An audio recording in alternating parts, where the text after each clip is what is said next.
पानिया भरत रहलेना, अपने जेठवा के पानिया भरत रहलेना। भरत भरत मोर मोर कल कलैया, बोलाव जेठवा हे बोलाव जेठवा, अपन जानल बैलवा बोलाव जेठवा, अपन जानल बैलवा बोलाव जेठवा।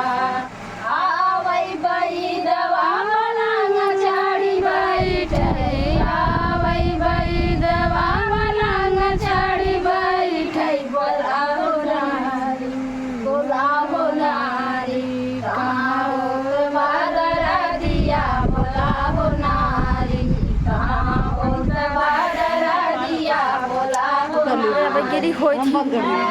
के नारी बैदा धरया कवारी, रे नारी बैदा धरया कवारी, बोलाहो नारी कहाँ होत बादर दिया बोलाहो नारी, कहाँ होत बादर दिया बोलाहो नारी। अरे आग लागे बज्जर पड़ ससुर तो हरे तो हरे बैदवा, आग लागे बज्जर पड़ जेठ तो हरे बैदवा, धरै के नारी बैदा धरया कवारी, धरै के नारी बैदा धरया कवारी, बोलाहो नारी कहाँ होत बादर दिया बोलाहो नारी, कहाँ होत बादर दिया बोलाहो नारी। नीची कुआं नवा के ऊँची जगतिया,